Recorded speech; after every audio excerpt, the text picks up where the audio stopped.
کیونکہ اس نے اپنے ادرا کو اور عتاد کو، درا کی جمع ہے اور عتد کی جمع ہے،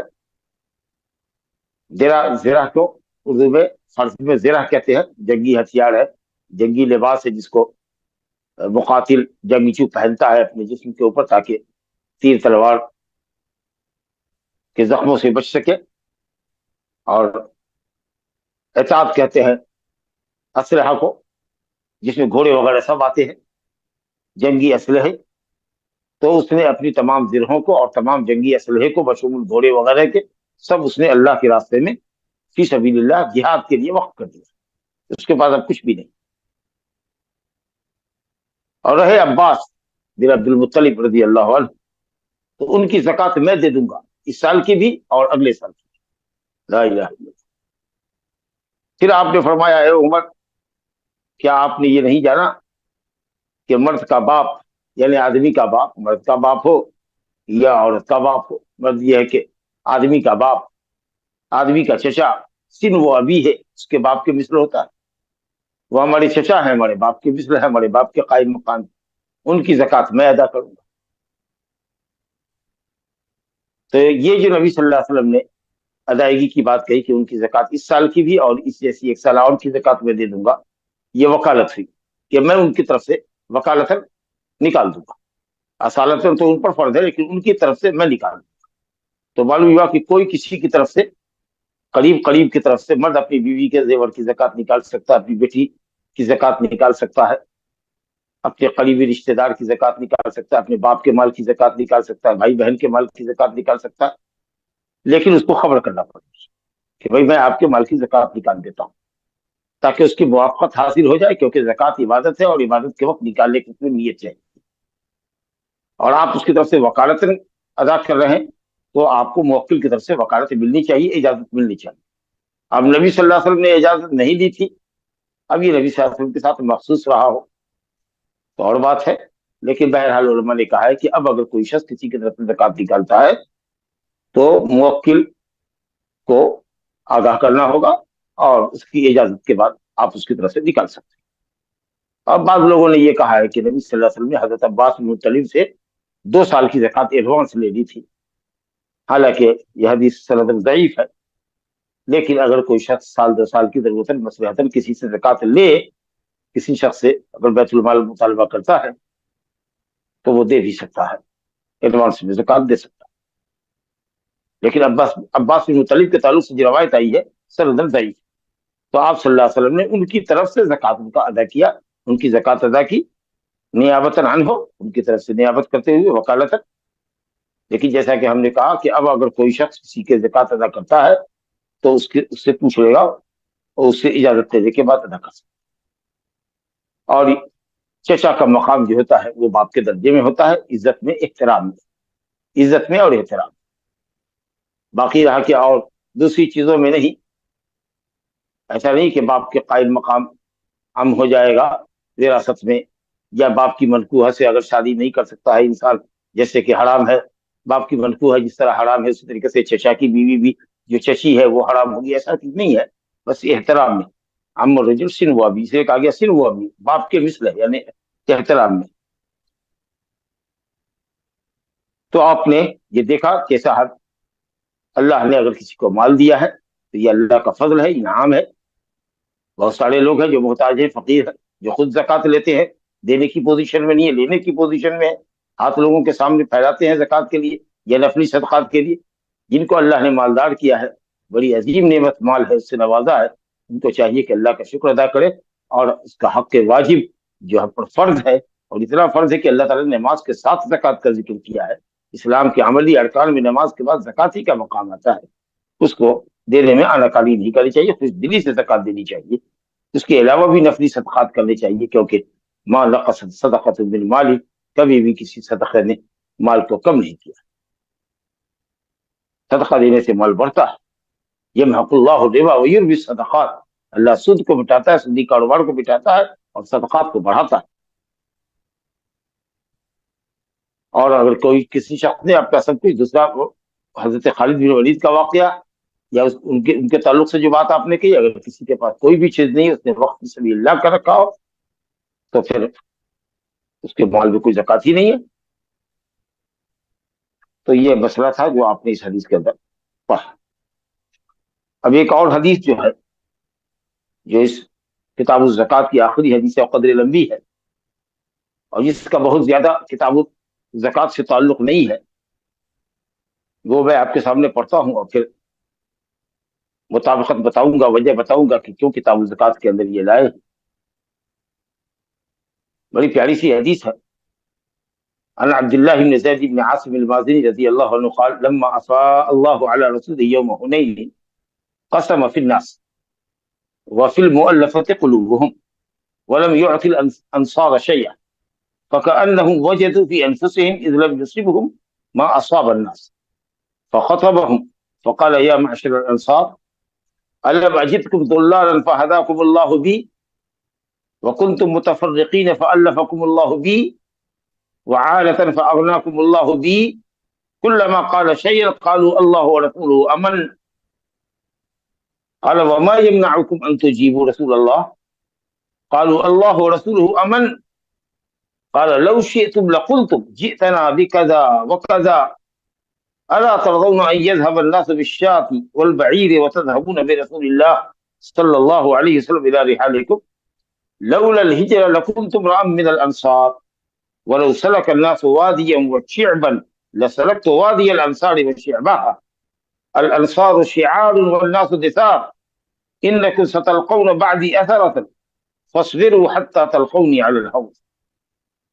عبداللہ بن زید بن عاصم المازنی الانصاری رضی اللہ عنہ بیان کرتے ہیں کہ جب اللہ نے یوم حنین میں، غزوہ حنین میں نبی صلی اللہ علیہ وسلم کو بہت زیادہ مال غنیمت عطا فرمایا، لما افاء اللہ علی رسولہ، مال غنیمت، یہ مال فے مراد نہیں ہے. ایک مال فے ہوتا ہے جو بغیر لڑے ہوئے حاصل ہوتا ہے، فما اوجفتم علیہ من خیل ولا رکاب، کوئی چڑھائی اس میں نہیں کی جاتی ہے اور مال حاصل ہوتا ہے، دشمن سرنڈر کر جاتا ہے، ہتھیار ڈال دیتا ہے، وہ مال فے، وہ کل کا کل بیت المال کے لیے تھا. اللہ نے اپنے رسول کو دیا تھا اور رسول اللہ کو بیت المال میں دیتے تھے، اس سے اپنے بیوی بچوں کا خرچ اور قرابت بندر رشتہ داروں کو دیا کرتے تھے، اور پھر مسافر اور محتاجوں وغیرہ کو دیا کرتے تھے.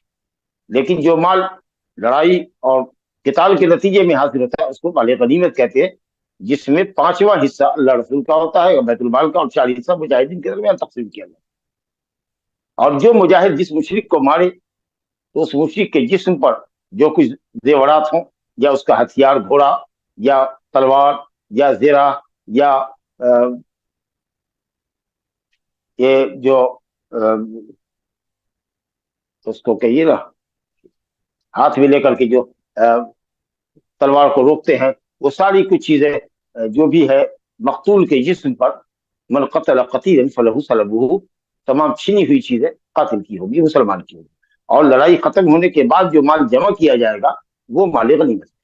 بہرحال تو نبی صلی اللہ علیہ وسلم نے یوم حنین کے دن جب اللہ تعالیٰ نے بہت بڑی غنیمت دی ہے، سب سے بڑی غنیمت آپ کو زندگی میں اگر کہیں حاصل ہوئی تھی تو وہ غزوہ حنین میں ہی حاصل تھی. مکہ فتح کر کے نبی صلی اللہ علیہ وسلم نے قبیلہ حوازن پر، ثقیف و حوازن کے اوپر اپنی چڑھائی کی تھی، اور حنین نامی وادی میں ثقیف اور حوازن سے آپ کا آمنا سامنا ہوا تھا. تفسیر سیرت کی کتابوں میں شروع میں تو مسلمانوں کے قدم اکھڑ گئے، کیونکہ جو کچھ نئے لوگ 2000 شریک تھے ان کے اندر عجب اور کبر آ گیا، اور اس کی وجہ سے ان کے پاؤں اکھڑ گئے. ادھر ثقیف والے جو تھے حوازن کے لوگ، وہ بڑے تیر انداز تھے، وہ کمین گاہوں میں چھپ چھپ کر کے وہ نشانات سادے ہوئے تھے، اور جیسے ہی یہ لوگ گئے میدان کے اندر بس انہوں نے تیروں کی بوچھاڑ کر دی، اور جو لوگ جلد باز قسم کے تھے جن کو لڑنے کا تجربہ نہیں تھا وہ بھاگ کھڑے ہوئے، اکثریت بھاگ کھڑی ہوئی. لیکن نبی صلی اللہ علیہ وسلم مسلسل قائم رہے اور آگے بڑھتے رہے، اور حضرت عباس بن عبد المطلب اتر گئے، اور آپ نے کہا عباس اصحاب شجرہ کو، حدیبیہ والوں کو آواز دیجیے جن کے لیے اللہ نے بخشش کا پروانہ نازل کیا ہے کہ وہ لوٹے. اب پھر مسلمان لوٹے اور انہوں نے توبہ استغفار کیا، اور انہوں نے اپنے عجب اور کبر پر انہیں افسوس ہوا. پھر اللہ رب العالمین کی طرف سے نصرت آئی، فرشتوں کے ذریعے مدد آئی، اور ہاری ہوئی بازی مسلمان جیت گئے، اور الحمدللہ بہت بڑی غنیمت آپ کو حاصل ہوئی، اور بہت زیادہ قیدی بھی آپ کے ہاتھ لگے. پھر ثقیف و حوازن کے لوگ مسلمان ہو کر کے آ گئے، اور انہوں نے کہا کہ دونوں چیز ہماری واپس کر دیجیے. آپ نے کہا نہیں، دونوں نہیں، کوئی ایک چیز واپس کریں گے.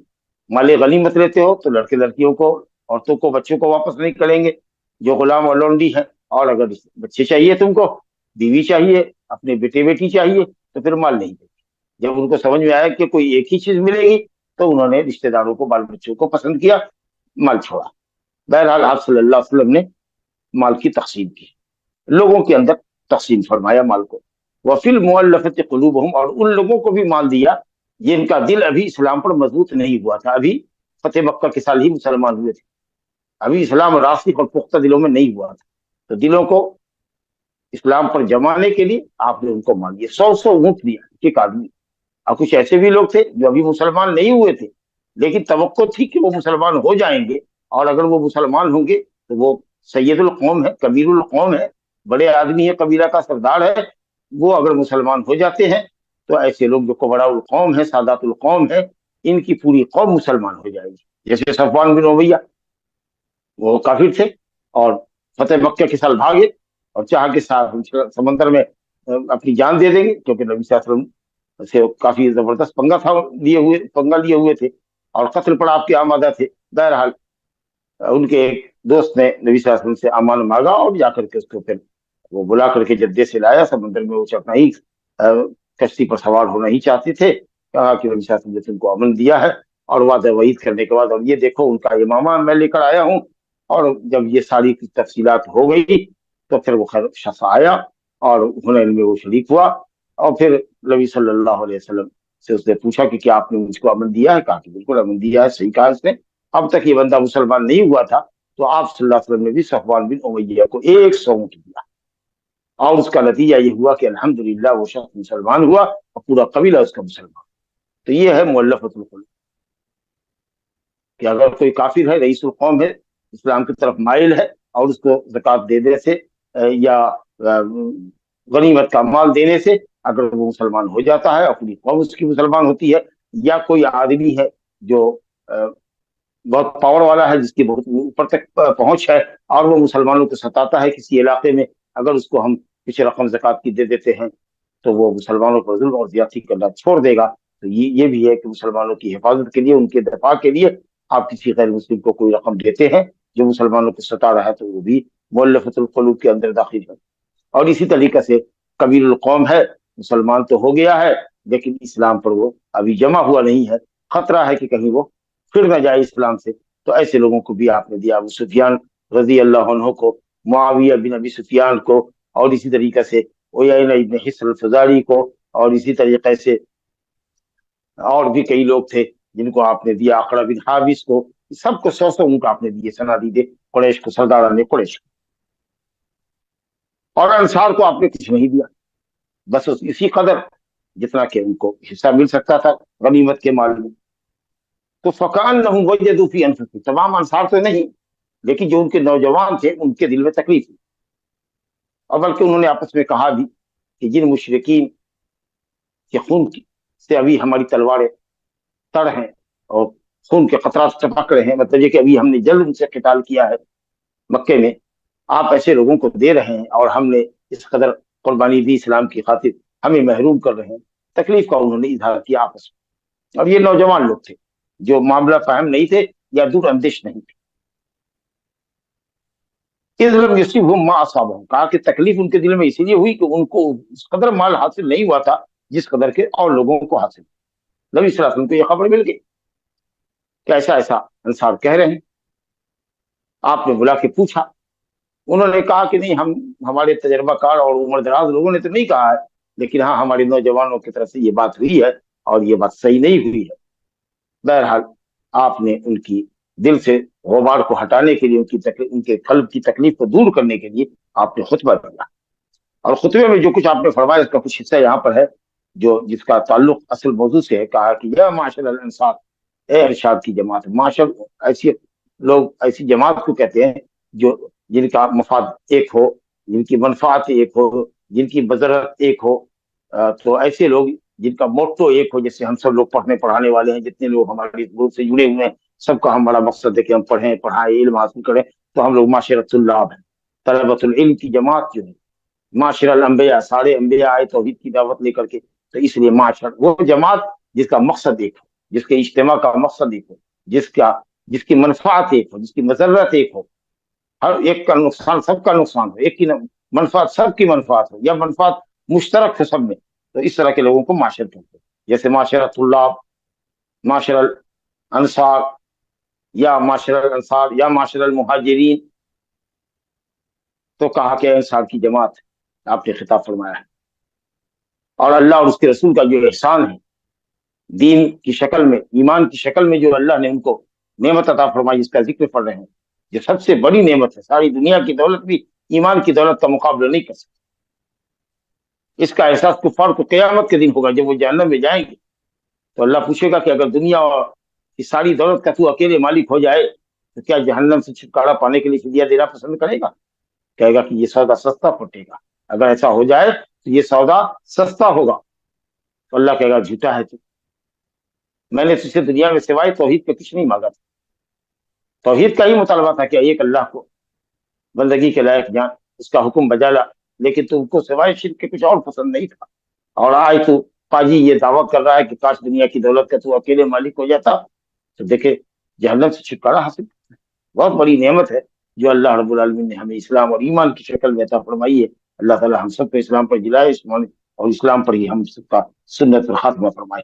تو آپ نے فرمایا الم اجدکم ضلالا، اے لوگوں کیا ایسا نہیں ہے کہ میں نے تم کو گمراہ پایا تھا، تم ہدایت سے ہٹے ہوئے تھے، حق کی راہ چھوڑ کر باطل کی راہ پر لگے ہوئے تھے، ہدایت سے محروم ضلالت کی راہ پر لگے ہوئے تھے. فہداکم اللہ بھی، اللہ نے تم کو ہدایت کی راہ میرے ذریعے نصیب فرمائی. میرے ذریعے نصیب فرمائی اللہ تعالیٰ نے. ہدایت دینے والا اللہ ہے، بھی ذریعہ میں نے تم کو دین کی دعوت دی ہے، اور تم میری قد و کاوش اور میری وساطت سے تم مسلمان ہو، ہدایت کی راہ پہ لگے. گویا میں راہ دکھانے والا ہوں اور اللہ تعالیٰ ہدایت دینے والا ہے، ہدایت کی راہ پہ لگانے والا ہے. کیا ایسا نہیں ہے کہ تم اسلام سے قبل متفرق تھے، آپس میں ایک دوسرے سے جدا تھے، اس قدر متفرق تھے، تمہارے دل اس قدر ایک دوسرے سے جدا تھے کہ تم چھوٹی چھوٹی باتوں پر لڑتے مرتے تھے. ابھی چند سال قبل ہی، ہجرت سے 3 سال قبل ہی حرب بعاث ایک فارم ہاؤس کے سلسلے میں اوس اور خزرج کے درمیان انتہائی خونریز تصادم ہوا، جس میں دونوں قبیلے کے بڑے بڑے سرداران اور بہت زیادہ لوگوں کا قتل عمل میں آیا. کس طریقہ سے تم متفرق تھے. وکنتم علی شفا حفرۃ من النار فانقذکم منها، تم متفرق تھے، اللہ تعالیٰ نے تم کو ہمارے ذریعے، میرے ذریعے تمہارے دلوں کو جوڑا اللہ نے. وعالۃ، تم محتاج تھے، عائل کی جمع، تم محتاج تھے، اللہ نے میرے ذریعے، اسلام کے ذریعے اور جہادوں کے ذریعے اللہ تعالیٰ نے تمہیں مالدار کر. آپ ایک ایک لفظ کہتے جا رہے تھے اور وہ لگ کہہ رہے تھے اللہ رسولہ امن.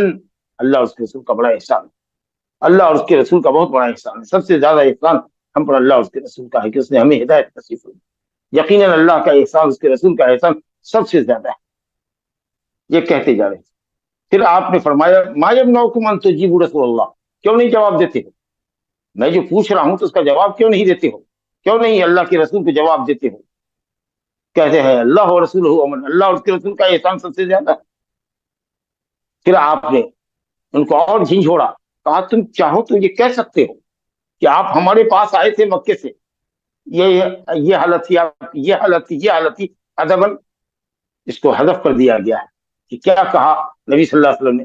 آپ سمجھ سکتے ہیں بعض روایت میں ہے کہ آپ تم یہ کہہ سکتے ہو کہ آپ کی قوم نے آپ کو خدیڑ دیا، آپ کو مکے سے نکال دیا، جینا مکے میں آپ کا دو بھر کر دیا، تو آپ ہمارے پاس آئے، ہم نے آپ کو پناہ دیا، ہم نے آپ کی نصرت کی، آپ کے لیے ہر غالی اور نفیس قربان کیا، ہم نے اپنی جان کے نذرانے پیش کیے.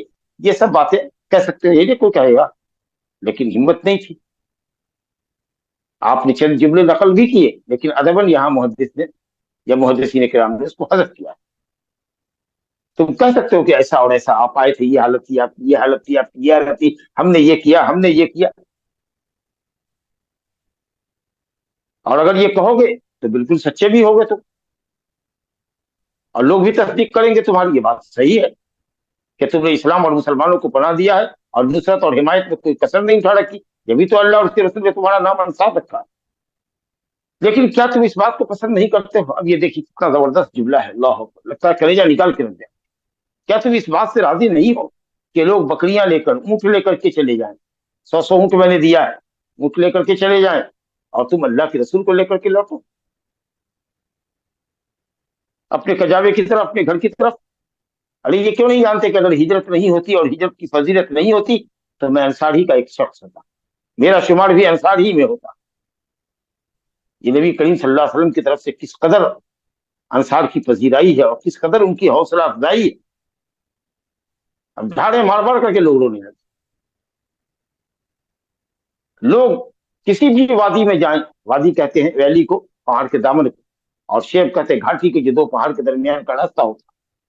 لوگ کسی بھی وادی اور گھاٹی میں جائیں، لیکن میں اسی وادی میں جاؤں گا، اسی گھاٹی میں جاؤں گا جس میں انصار جائیں، انصار کے ساتھ رہوں. اور فرمایا انصار شعار، انصار میرے شعار ہیں. اس کپڑے کی مانند ہے جو جسم سے لگا ہوا ہو، جو شعر سے، جسم کے بال سے لگا ہوا ہو. اور دثار وہ جو اوپر سے اوڑھا جاتا ہے. دوسرے لوگ میرے لیے دثار ہیں، لیکن تم میرے شعار ہو. میرا تن بدن جو ڈھانکنے والا کپڑا ہوتا ہے، جو جسم سے لگا ہوتا ہے، جس سے پردہ پوشی ہوتی ہے، تمہاری حیثیت وہ ہے ہماری لیے. اور اس کے بعد آپ نے فرمایا انکم ستلقون بعدی اثرا، ان قریب وہ زمانہ آئے گا کہ تم ترجیحات دیکھو گے. خلفاء آئیں گے، حکمراں آئیں گے، اقربا پروری کریں گے. تم انصاریوں کو تمہارا حق نہیں دیں گے، لیکن مت گھبرانا، صبر کرنا، یہاں تک کہ تم حوض پر مجھ سے ملاقات کرو گے، حوض کوثر پر. میں وہاں تمہیں اول یہ دوں گا اور تمہیں پہلی فرصت میں جام کوثر عطا کروں گا.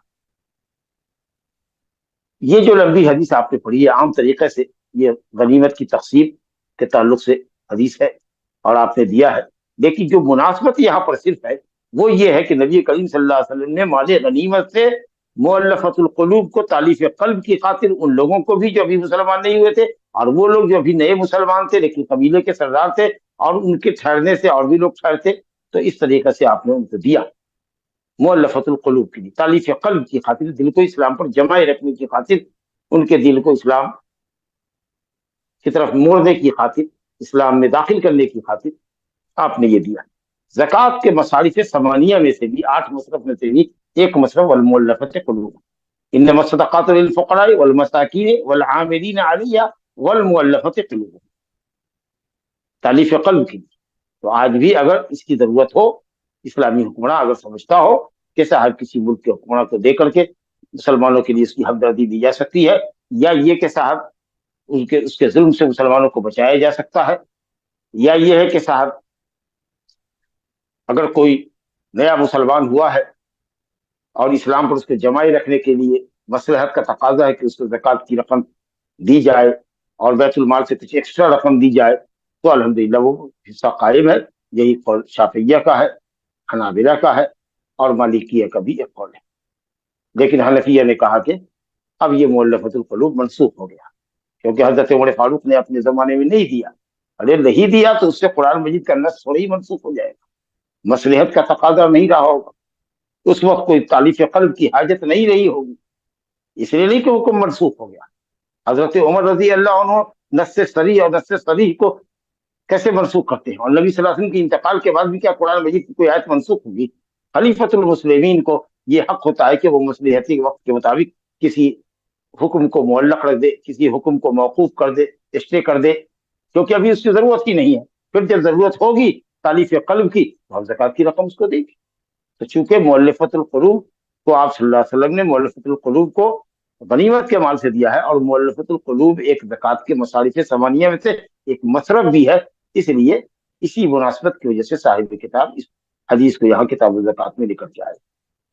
ورنہ عام طریقے سے یہ غنیمت کی تقسیم کے بعد میں کتاب الجہاد، کتاب المغازی وغیرہ میں یہ حدیث محدثین ذکر کرتے ہیں. لیکن الحمدللہ ہمارے یہ ممدوح مؤلف ہیں محدث عبدالغنی بن عبدالواحد المقدسی رحمۃ اللہ علیہ، جو عمدۃ الاحکام میں اس حدیث کو، 6ٹھی حدیث کو لے کر کے آئے ہیں، جس کو ابھی آپ نے سنا کتاب الزکوٰۃ میں. یہ پہلے کوئی نہیں محدث نہیں ہے جنہوں نے اس کو یہاں نقل کیا ہے. الحمدللہ امام مسلم رحمۃ اللہ علیہ نے بھی صحیح مسلم میں اس حدیث کو کتاب الزکوٰۃ کے اندر ذکر کیا. ھذا وباللہ التوفیق. اب ہمارے سامنے جو باب ہے وہ باب ہے صدقۃ الفطر کا. ابھی ہم نے زکوٰۃ کا مسئلہ پڑھا، یا زکوٰۃ کے کچھ زکوٰۃ سے متعلق کچھ حدیثیں پڑھی. زکوٰۃ مال کی زکوٰۃ تھی اور یہ بدن کی زکوٰۃ. صدقۃ الفطر اس کو صدقہ کہہ لیجیے، زکات الفطر کہہ لیجیے، زکات کو بھی صدقہ کہتے ہیں، جیسے انما صدقات صدقۃ الفطر. اب یہ صدقہ کی اضافت ہے فطر کی طرف، وہ صدقہ جس کا سبب افطار ہے، یا یہ کہہ لیجیے کہ وہ صدقہ جس کا سبب افطار کا وقت ہے. دونوں تعبیر میں فرق ہے. وہ صدقہ جس کا سبب افطار ہے، یعنی جب لوگ رمضان کے روزے سے افطار کر لیں تو صدقۃ الفطر ادا کریں روزے کی تطہیر کے لیے اور مسکین کی خوراک کے لیے. لیکن کوئی کہہ سکتا ہے کہ بچہ ہے پھر روزہ نہیں رکھا، مریض ہے اس نے روزہ نہیں رکھا ہے، تو اسے تو افطار کیا ہی نہیں، تو صدقہ کس بات کا، جبکہ چھوٹے پر بھی زکات پڑ جائے. تو اس لیے اگر یہ کہیں گے کہ افطار کیا وقت آ جائے تو صدقہ دو، چاہے تم روزے سے ہو کہ نہیں، روزہ تم پر فرض ہوا ہے کہ نہیں ہوا ہے، مسلمان ہو صدقۃ الفطر دینا پڑے اگر وسطی ہو.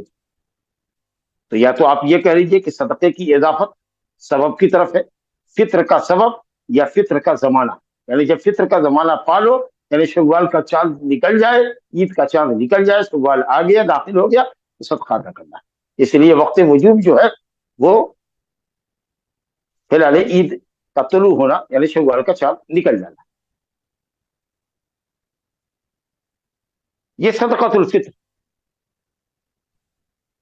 جو ہمارے روزے کی تطہیر کا سبب ہے، جیسا کہ سنن میں روایت آئی ہے حضرت عبداللہ بن عباس رضی اللہ عنہ کی نبی صلی اللہ علیہ وسلم نے صدقۃ الفطر کو فرض کیا ہے طہرۃ للصائم من اللغو والرفث، روزے دار کے روزے کو لغویات سے اور رفث سے پاک کرنے کے لیے. لغو کہتے ہیں اس فعل کو، اس کام کو جس میں کوئی منفعت نہ ہو لیکن مضرت بھی نہ ہو، بے فائدہ اور نقصان بھی نہ ہو. یہ اہل ایمان اہل تقوی کو زیب نہیں دیتا، کیونکہ اہل ایمان بہرحال اپنے اوقات کا خیال رکھتے ہیں، غیر نافع کام میں کیوں اپنا وقت لگا، نیکی کا کچھ کام کر. تو لغو پر نہ ثواب ہے نہ گناہ ہے، لیکن اس سے پرہیز اہل ایمان کی علامت ہے. والذین هم عن اللغو معرضون. اور رفث وہ ہے جس کے کہنے پر اور کرنے پر انسان گنہگار ہوتا ہے، بےہودہ بکواس، جنسی باتیں، فحش کلام، فحش حرکتیں. تو اگر اس طرح کی کوئی حرکتیں ہوئی ہیں، لغویات یا رفث، بےہودہ کام، بےہودہ بکواس، تو اس کے لیے روزے کو پاک کرنے کا یہ ذریعہ ہے صدقۃ الفطر. وطعمۃ للمساکین، اور مسکینوں کے لیے خوراک، تاکہ وہ عید کے دن گھروں میں چکر نہ لگائیں اور مانگ کر نہ کھائیں، وہ بھی اچھا کھائیں، پہنے، عید کی خوشی میں شریک ہوں. جی دو علت آپ نے بتائی ہے. اب یہ صغیر پر اس لیے بھی ہے کہ اگر آپ کہہ سکتے ہیں کہ صغیر کیوں، اسے تو افطار نہیں کیا، روزہ نہیں رکھا، تو چلیے ٹھیک ہے، اس کے روزے کی تفصیل یہاں نہیں ہے، لیکن دوسری جو مصلحت ہے یا دوسرا جو فائدہ ہے تو مطلب للمساکین، وہ تو بہرحال حاصل ہے. صدقۃ الفطر مسکین کو دینے کی صورت میں بچے کی طرف سے. تو دو علت آپ نے بتائی، روزے دار کے روزے کی پاکی بھی ہے تو مطلب للمساکین. اب اس کا شرعی حکم کیا ہے اور کتنی مقدار ہے، اس کو ملاحظہ کیجیے. عن عبداللہ بن عمر رضی اللہ تعالی عنہما قال فرض رسول اللہ صلی اللہ علیہ وسلم صدقۃ الفطر، یا کہا صدقۃ رمضان او قال رمضان. عبداللہ بن عمر رضی اللہ عنہما سے روایت ہے، فرمایا کہ رسول اللہ صلی اللہ علیہ وسلم نے فرض کیا، اور رسول اللہ ان کا فرض کیا ہوا ایسا ہی ہے جس کہ اللہ نے فرض کیا، اللہ کا فرض کردہ. وما ينطق عن الهوى ان هو الا وحی یوحى، کیونکہ دین کے معاملے میں آپ اللہ کی وحی کے بغیر نہیں کچھ بولتے. فرض کے معنی لغت میں آتا ہے القطع والتقدیر. القطع جو چیز قطعیت کرنا، کاٹنا، مقدر کرنا، مقرر کرنا، مقدار متعین کرنا.